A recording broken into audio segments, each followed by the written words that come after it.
पुर्तगाल का job seeker visa, work visa बहुत easy way tourist वीज़े से जाएंगे और पुर्तगाल का वर्क वीज़ा हम ले लेंगे, वहाँ पर हम काम कर सकेंगे। पुर्तगाल का जॉब सीकर वीज़ा क्या है, उसे हम कैसे ले सकते हैं, उसके बेनिफिट्स क्या हैं, उसके लिए रिक्वायर्ड डॉक्यूमेंट्स क्या हैं, उसका प्रोसेसिंग टाइम क्या है, उसकी कॉस्ट क्या आती है उसके ऊपर, इन सब टॉपिक्स पर बात करेंगे। हेलो फ्रेंड्स, कैसे हो आप लोग? उम्मीद करता हूँ आप सब लोग बहुत अच्छे होंगे। मेरा नाम है अहमद, आप देख रहे हैं मेरा यूट्यूब चैनल डी अहमद 0490। अगर आप मेरे चैनल पर नए आए हैं तो फ्रेंड्स इस चैनल को सब्सक्राइब कर दीजिएगा। मैं आपको इस चैनल पर ट्रैवलिंग के बारे में, मुख्तलिफ़ कंट्रीज़ के वीज़ा के बारे में बताऊंगा कि आप कैसे दूसरी कंट्री, डिफरेंट कंट्रीज, यूरोपियन जिसमें आती हैं बहुत सारी, पूरी दुनिया की कंट्रीज़ के बारे में मैं आपको बताऊंगा नॉलेज कि हम कैसे किसी कंट्री का वीज़ा ले सकते हैं, और ट्रैवल करके भी बताऊंगा, दिखाऊंगा भी कि हम एक्सप्लोर करेंगे बहुत सारे पॉइंट्स। तो फ्रेंड्स, अगर आप मेरे चैनल पर नए हैं तो इस चैनल को सब्सक्राइब कर दीजिएगा और अपने दोस्तों के साथ भी शेयर कीजिएगा। अगर इस वीडियो के रिलेटेड, जॉब सीकर वीज़े के रिलेटेड आपको कोई भी क्वेश्चन हो, आप मुझे कमेंट सेक्शन में पूछ सकते हैं। मैं कोशिश करूँगा आपको जल्द से जल्द जवाब दूँ, ठीक है। तो जो पुर्तगाल का जॉब सीकर वीज़ा एक्चुअल में ये है क्या, सबसे पहले हम इसके ऊपर बात करते हैं। तो पुर्तगाल का जो जॉब सीकर वीज़ा है वो हम जाएंगे टूरिस्ट वीज़े पर जाएंगे, विजिटर वीज़े पर जाएंगे या टूरिस्ट वीज़े पर जाएंगे तो हमें, तो वहाँ पर जाकर हम अप्लाई करेंगे पुर्तगाल का जॉब सीकर वीज़ा। तो जैसे हम टूरिस्ट वीज़े पर जाते हैं पुर्तगाल में, जैसे हम विजिटर वीज़े पर जाते हैं पुर्तगाल में, वैसे ही हम बिल्कुल जाएंगे पुर्तगाल के अंदर, ठीक है। हम पुर्तगाल के अंदर जाएंगे, लेकिन उससे पहले हम इसको जो नाम दिया गया है वो job seeker visa. Job seeker visa में ये है कि जब हम पुर्तगाल के अंदर चले गए, ओके, चले गए, जाने के बाद हमें वहाँ पर जॉब ढूंढनी होगी। जो जॉब सीकर वीज़ा है वो सबसे पहले आपको 4 माह का वीज़ा देगा, ठीक है। आपको 4 माह का वीज़ा देगा पुर्तगाल का जॉब सीकर वीज़ा। उसमें आपने जॉब ढूंढनी है। अगर आपको जॉब मिलती है तो ठीक है, अगर आपको जॉब नहीं मिलती तो आपको वापस आना पड़ेगा। ये जो वीज़ा है ये कन्वर्टेबल नहीं है, इसमें ये होता है, ठीक है। देखें, तो सबसे पहले जो आप पुर्तगाल में चले गए वहाँ पर आपको 4 माह का ये वीज़ा मिलेगा, ठीक है। तो उसके बाद आप इसको 2 माह और एक्सटेंड भी कर सकते हैं, ठीक है। तो आप इसको 2 माह और एक्सटेंड करके यानी 6 माह आप वहाँ पर, 6 मंथ आप वहाँ पर स्टे करेंगे। आपको तब भी जॉब नहीं मिलती, खुदा न खास्ता आपको तब भी वहाँ पर जॉब नहीं मिलती तो आप वापस आ सकते हैं, ठीक है। वापस आना पड़ेगा, आ नहीं सकते, आपको आना पड़ेगा। तो ये होगा कि आप वापस आएंगे, आकर दोबारा 1 साल के बाद अप्लाई करेंगे। इसमें ये है, फ़र्ज़ करें आप 2022 जनवरी 2022 में अगर आपने अप्लाई किया है तो इसी तरह आप जनवरी 2023 के बाद अप्लाई करेंगे, यानी फरवरी में अप्लाई करेंगे। इस तरह है, ठीक है। 1 साल के बाद आपने अप्लाई करना होता है इसको। अगर आपको खुदा न खास्ता अगर नहीं मिलती वहाँ पर जॉब, आपका नहीं सेटलमेंट होती है वहाँ पर, तो आपको अप्लाई दोबारा करना पड़ता है। जो पुर्तगाल का जॉब सीकर वीज़ा है तो ये पुर्तगीज़ वेबसाइट पर जाएंगे ना, official website, Portuguese official website पर, वहाँ पर आपको एक पोर्टल मिलेगा पुर्तगाल जॉब सीकर वीज़ा। वहाँ पर आप जाएंगे, वहाँ पर आप जाकर तो अप्लाई कर सकते हैं। इजी मेथड है, ठीक है। तो अब जो हम बात करते हैं कि जो पुर्तगाल का जॉब सीकर वीज़ा है इसके लिए हमें कौन कौन से डॉक्यूमेंट्स रिक्वायर्ड होते हैं, इसी में आपको टिप बताऊंगा कि जहाँ पर जो लोग अक्सर मेरे भाइयों से गलती हो जाती है, उनका वीज़ा नहीं लगता, रिजेक्ट होता है। इसी में आपको बताऊंगा, इसमें इसी मेथड में बताऊंगा आपको, आसान अल्फाज में आप समझ जाएंगे कि इसको कैसे करना है, ठीक है।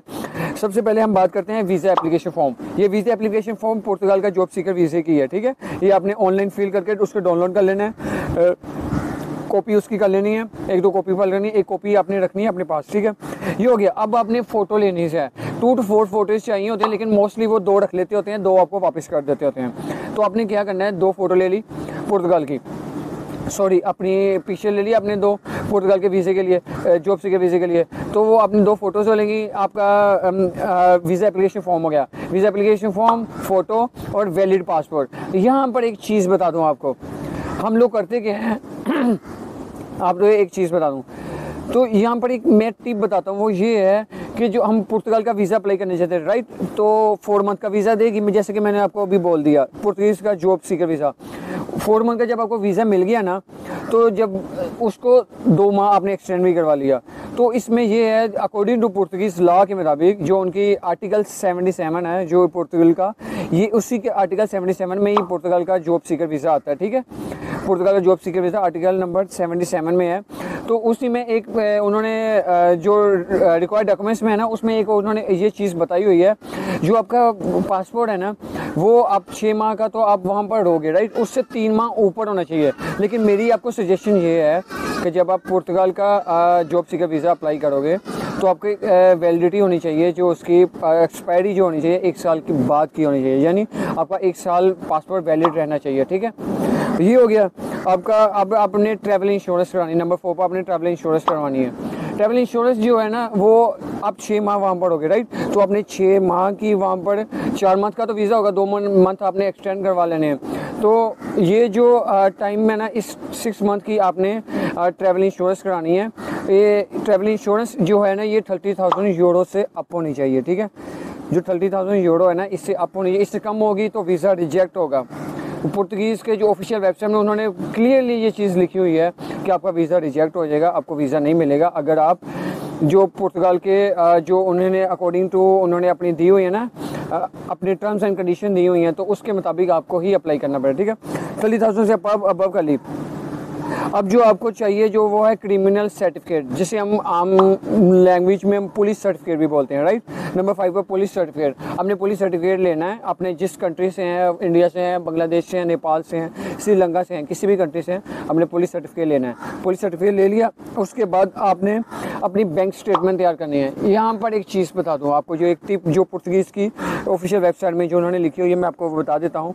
उसमें ये है, जो आपका मंथली है ना, आप 6 मंथ वहाँ पर होगे, 4 मंथ का वीज़ा होगा, तो आपने वहाँ पर 760 को मल्टीप्लाई करना है 4 से, तो वो बनता है 3,400 यूरो। ठीक है, आपके जो बैंक अकाउंट में ना 3,440 यूरो से अबव होनी चाहिए, 3,040 यूरो से अबव होनी चाहिए। 3,040 यूरो से अबव होगा, लाइक आपका 5,000 यूरो होना होगा ना आपके बैंक स्टेटमेंट में, तब आपका वीज़े लगने के चांसेस और बढ़ जाएंगे। पुर्तगाल को पता है, चल जाएगा पुर्तगीज़ एम्बेसी को कि आप वहाँ पर आएंगे, आपका ये पैसे हैं, आप शो मनी कर रहे हो, तो आप वहाँ पर रहेंगे, अपना वीज़ा अप्लाई करेंगे, अगर लगेगा तो ठीक है, नहीं लगेगा तो आप वापस आ जाएंगे। ये पुर्तगाल एम्बेसी को ऐसे पता चल जाता है।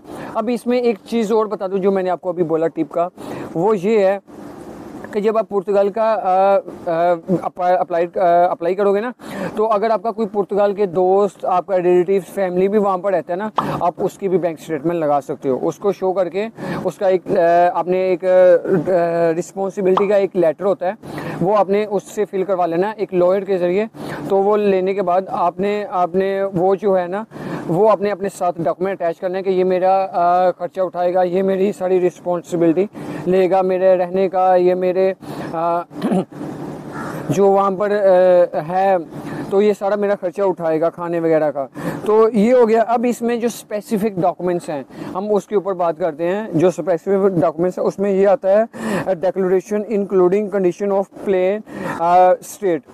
तो ये प्लेन स्टेट आती है, declaration including the condition of the plane state. ये एक पब्लिश डॉक्यूमेंट है, ठीक है।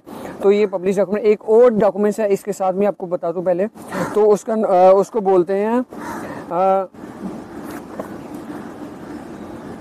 बोलते हैं proof of submission declaration of interest. ठीक है, ये 2 डॉक्यूमेंट्स है। ये डॉक्यूमेंट्स आपको मिलेंगे किधर से, सवाल होगा आपका। तो ये मैं आपको बता देता हूँ। इसका जो पुर्तगीज़ की ऑफिशियल वेबसाइट में ही इसका एक पोर्टल है, IEP और IP भी है, ठीक है।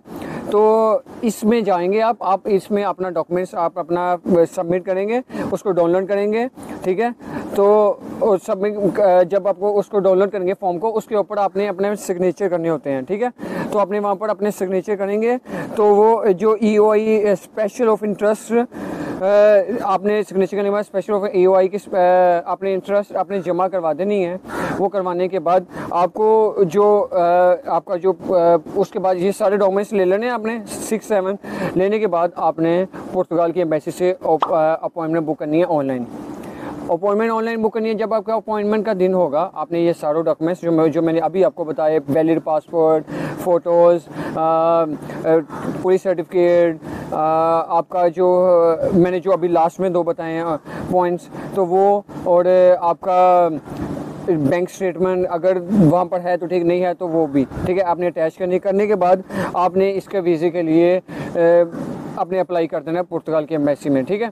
तो पुर्तगाल की एम्बेसी जो पाकिस्तान में वो तो इस्लामाबाद में है, जो इंडिया में है वो दिल्ली में है, जो बांग्लादेश में है वो आप देख लेना, जो बांग्लादेशी भाई हैं या जो श्रीलंका में या जो नेपाल या इस तरह की कंट्री से हैं, अगर वो एशिया में से, तो अपनी उन्हें कंट्री में से उन्होंने सर्च कर लेना है Portugal embassy in my country like, तो आपने अपनी कंट्री का नाम लिख के आपने वहाँ पर सर्च कर लेना, तो आपको मिल जाएगी, ठीक है। आपने वहाँ पर जाकर अपना ये सब डॉक्यूमेंट्स सबमिट करवा देने हैं। उसके बाद आपका बायोमेट्रिक होगा। बायोमेट्रिक के बाद आपका जो पीरियड है वो 2 मंथ का 60 डेज़ के अंदर आपको जो होगा आपको रिप्लाई उधर से आ जाएगा एम्बेसी की तरफ से। उसमें या तो आपका वीज़ा रिजेक्ट होगा या तो आपका वीज़ा लगेगा। अगर आपने, जैसे मैंने आपको प्रॉपर डॉक्यूमेंट्स बताए हैं, अगर आपने ऐसे अप्लाई किया तो आपका वीज़ा 100% इंशाल्लाह ज़रूर लगेगा।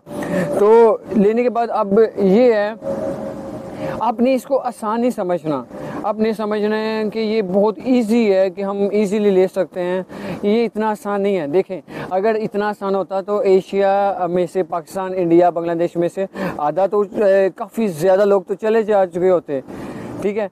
तो बहुत सारे लोगों इसलिए वो रिजेक्ट हो जाते हैं कि उनके प्रॉपर डॉक्यूमेंट्स नहीं होते, वो प्रॉपर फ़ाइल जो उन्होंने अपनी फ़ाइल जब वो जमा करवाते हैं वो सही नहीं होती है, उसमें कुछ ना कुछ मिस्टेक्स वो छोड़ देते हैं। जैसे अभी आपको मैं एक टिप बता देता हूँ, वो अपने बैंक स्टेटमेंट, जैसे मैंने बोला कि आपको लाइक 5000 यूरो होना चाहिए। अब वो करते क्या हैं, बैंक स्टेटमेंट लगाते हैं, लेकिन वो होता क्या है कि वो अपने पापा के पैसे या मम्मा के पैसे को डायरेक्ट अपने अकाउंट में ट्रांसफ़र कराते हैं।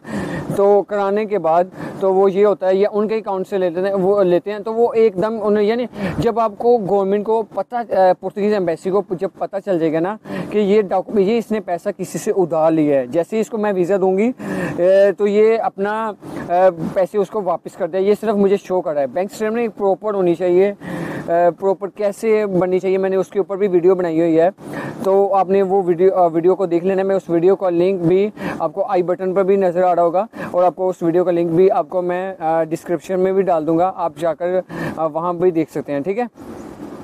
तो फ्रेंड्स, आज की वीडियो इतनी। अगर वीडियो अच्छी लगे और वीडियो के रिलेटेड आपको कोई भी क्वेश्चन हो, आप मुझे कमेंट सेक्शन में पूछ सकते हैं, मैं आपको कोशिश करूँगा जल्द से जल्द रिप्लाई दूँ। और अपने दोस्त, तब तक के लिए अपने दोस्त अहमद को दे इजाज़त। अल्लाह हाफिज़।